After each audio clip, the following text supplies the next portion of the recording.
So today, we're diving into a really provocative question, one that comes straight from our source material. Was Adolf Hitler just a singular, monstrous villain, or was he actually the product of a much larger, broken system? It's a question that really challenges a lot of what we think we know. Let's get into it. And our source material kicks things off with this really chilling quote, supposedly Hitler's last words. This is the jumping off point for an argument that the version of history most of us have been taught might be, well, a bit of an oversimplification. So, here's how we're going to break this down. First, we'll dig into that villain versus system debate. Then we'll try to put the sheer scale of 20th century atrocities into some context. From there, we'll look at how an ancient hatred was weaponized for political power, explore the idea that this was a war with many villains, and then finally, we'll ask maybe the most important question of all. Who gets to write the story? All right, so first up, our source starts by kind of deconstructing the man who basically became the global symbol for evil. I mean, think about it. When you hear the name Hitler, what's the first thing that pops into your head? For pretty much all of us, it's a very specific and a very, very dark picture.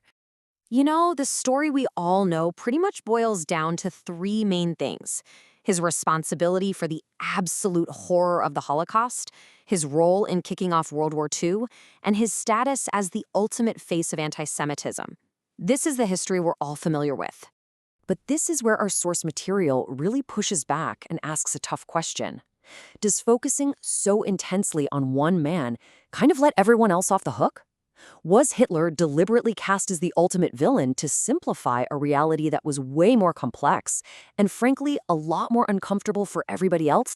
So, to challenge this idea of Hitler being this one-of-a-kind evil, our source does something interesting. It zooms out and looks at the wider scale of atrocities in the 20th century. And the argument here is that the numbers might tell a very different story. And these numbers are just staggering. Look, the 6 million lives lost in the Holocaust, that's a horrific, unimaginable crime against humanity, no question. But our source points to even bigger numbers. Under Joseph Stalin, it's estimated that 20 million people died. And under Mao Zedong, that number might be as high as 40 million. And this comparison is really at the heart of the argument our source is making. Despite being responsible for millions more deaths, Stalin was nominated for the Nobel Peace Prize twice. Hitler, on the other hand, became the very definition of evil. So the source asks a really simple question. Why the huge difference in how we remember them? Well, the conclusion our source draws is pretty blunt. History is a story, and it's written by the winners. And to make themselves look like the heroes, they need a single centralized villain. The argument goes that by making Hitler the absolute face of evil, other nations could effectively, whitewash their own crimes and moral failures from that time. Okay, so what about antisemitism? The source argues that even though Hitler is the modern face of it, he didn't just invent this hatred, not even close. Instead, he just tapped into a prejudice that was already thousands of years old. I mean, just look at this timeline. The source points out that Jewish communities were being expelled from their homes for centuries, long before Hitler was even a thought. We're talking the Roman Empire, England, France, Spain. It just shows that anti-Semitism was this deep-rooted, reoccurring problem all through Western history. So what was Hitler's, twisted genius here? According to the source, it was weaponizing this stuff. He took all that religious prejudice and economic anxiety, mixed it with the myth that Germany was stabbed in the back by Jewish citizens in World War I, and then he just pointed the finger at this tiny minority and blamed them for everything. It was a brutally effective political tool. Okay, so that brings us to the next big piece of the story. Was Hitler the only one responsible for World War II? Here, the source argues that the war wasn't just the work of one man, but the result of a collective failure, a failure of greed and aggression from a lot of different players. And it all starts right here with the Treaty of Versailles. The source calls this less of a peace treaty and more of a peace treaty, because it basically tore Germany to pieces. The crushing debt, the national humiliation, all of it created this desperate, angry population. It was the perfect breeding ground for an extremist leader to come in and promise to make Germany proud again. And you have to remember, Germany wasn't acting in a vacuum. Our source points out that the UK appeased Hitler.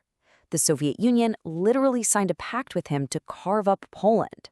Japan and Italy were busy with their own wars of expansion. The source even calls out corporations like IBM, alleging they provided the technology that helped the Nazis operate. It was, as the source claims, a shared evil. Now, this is where the source introduces its most controversial argument by far. It draws a line connecting leaders like Lincoln, Kennedy, and Gaddafi, all of whom were assassinated, to their attempts to challenge the international central banking system. The source claims Hitler did the exact same thing, pulling Germany out of that system to create his own currency. And it suggests that this economic move and Germany's recovery because of it was a huge, unspoken reason for the global war that followed. So all of this, it all builds up to one final, huge question from our source. Who is actually in control of the story we're told? Yeah, this quote right here, it really just nails the whole idea. History isn't just a dry record of facts. It's a story. And it's a story that's crafted after the fighting is over. And in any good story, if you want to have a hero, you absolutely have to have a clear, undeniable villain. Now, I want to be crystal clear about something here because it's what the source itself emphasizes. The argument we've been walking through is not an attempt to let Hitler off the hook or to justify the horror of the Holocaust. Not at all. The goal is to encourage a critical look at the simple, mainstream story and to really consider the incredibly complex web of power, money, and shared blame that shaped that entire era. And so we're going to leave you with this final question to think about. If history is just a story told by the winners, what other truths are we missing? By focusing all of our attention on one single villain, what other systems, what other failures, and what other villains are we letting just fade into the background?